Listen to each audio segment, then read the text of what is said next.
Hare Krishna, Namaste.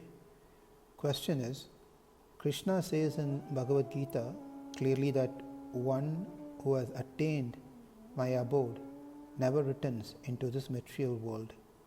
Then how come Jaya and Vijaya, who are the Vaikunta doorkeepers, out of curse had to leave the Sri Vaikunta and take birth into this world? That took 3 times. How can someone in Sri Vaikunta make mistakes? How can, when one is in Sri Vaikunta, make mistake? And how come one can curse someone else over there in the spiritual world? Those are all common here in this material world, making mistakes, uttering curses, etc. But if it is happening in the Vaikuntam, then what difference does it make between the material world and the spiritual world? Another point is, if this happens in the spiritual world, then it is certainly discouraging. If it has happened for Jaya and Vijaya and Sanat Kumaras, who cursed Jaya and Vijaya, because of that Jaya and Vijaya had to fall down into this material world.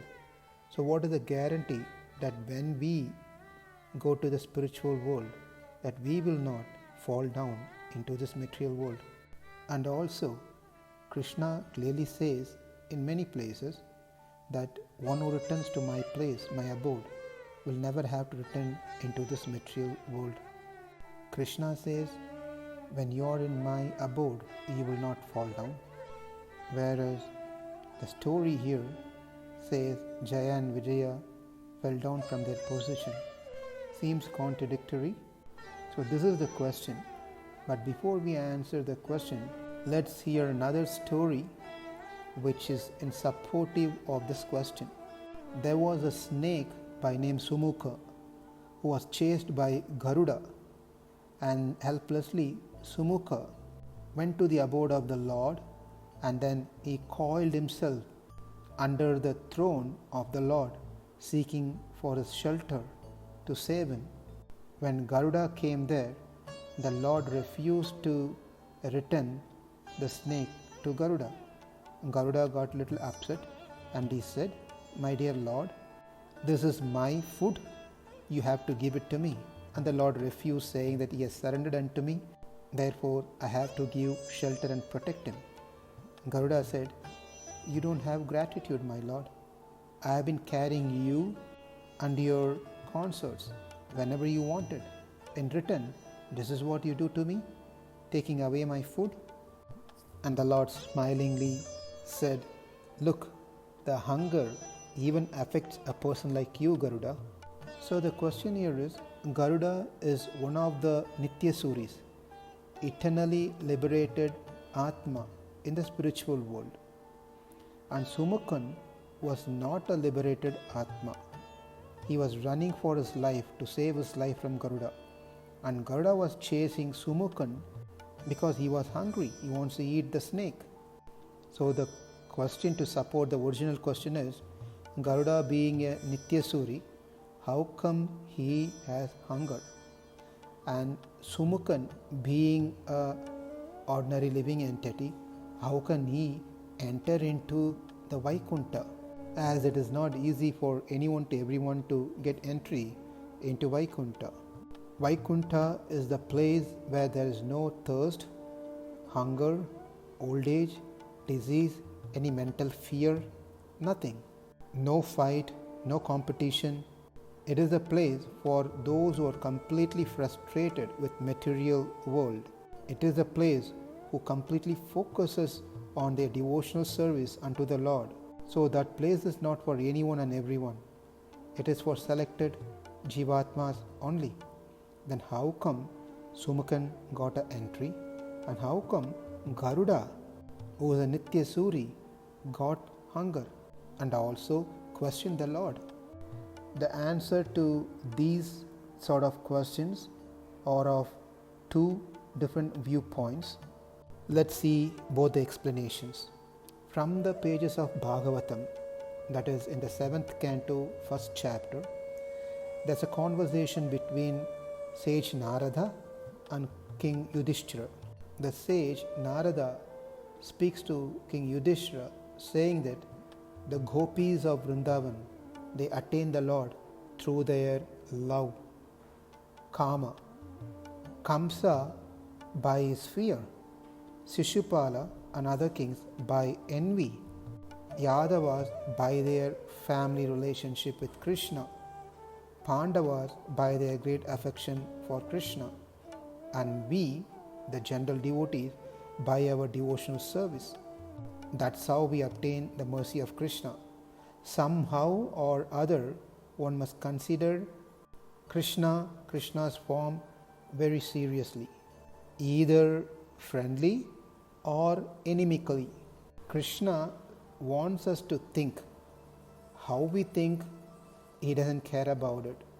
Otherwise, your cousins, Shishupala and Dandavakra, the sons of your maternal aunt, who were formerly associated with Lord Vishnu, but because they were cursed by Brahmanas, they fell from Vaikunta into this material world. Then King Yudhishthira became curious, and the same question he asked, how come those great devotees of Vishnu can even get cursed and fall down into this material world? Seem to be impossible. I can't believe this. Krishna says, Mam upaityetu kaunteya punarjanmana vidyate. One who completely free and not contaminated, fully purified, come to me. Once they come to me, they never have to return back into this material world. Therefore, Narada Muni, I am quite surprised that pure devotee could return to this material world. The first explanation is that from many authoritative sources, it can be understood that the associates of Lord Vishnu who are in spiritual world in Vaikunta do not actually fall down. They come with the purpose of fulfilling the desire of the Lord, and their descent to this material world is comparable to that of the Lord. The Lord comes to this material world through the agency of his internal potency, and similarly, when a devotee or associate of the Lord descends to this material world, he does so through the action of the spiritual energy. Any pastime conducted by the Lord is an arrangement by Yogamaya, not Mahamaya. Therefore, it is to be understood that when Jaya and Vijaya descended to this material world, they came because there was something to be done for the Supreme Lord. Otherwise, it is a fact that no one falls from Vaikunta. Jaya and Vijaya were sent to this material world to fulfill the Lord's desire to fight. There can't be anyone a good match for the Lord to fight. Therefore, Jaya and Vijaya was given that opportunity to fight with the Lord. The Lord enjoys different rasas, and this is one of the rasa. In other words, Jaya and Vijaya descended to the material world to serve the Lord by fulfilling the Lord's desire to fight. This is the first explanation, that Jaya and Vijaya came down to serve the Lord. For that to happen, the curse took place, which was also inspired by the Lord. So this whole thing can be considered as a pastime of the Lord to fulfill his desire. Now let's see the second explanation. As per the second explanation, the Jaya Vijaya of Sri Vaikunta were never got cursed. That means they never fell down into this material world.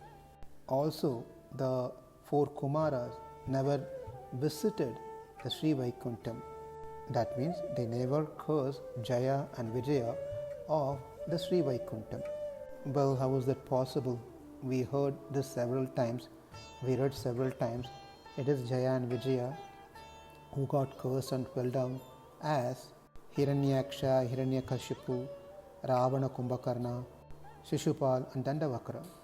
Let's see the answer. There is a planet, there is a loka called Vaikuntam, which is also known as Karya Vaikunta or Vishnu Loka or Santanika Loka. These are various names given to this planet. This loka is situated right below the Viraja Nadi, the river that divides the spiritual world and the material world. And this planet is above all the 7 lokas, above the Brahma Loka. And this loka is quite a replica of the Sri Vaikuntham. Therefore, this is also called as Vaikuntham or Karya Vaikuntham, but mostly known as Vishnu Lokam.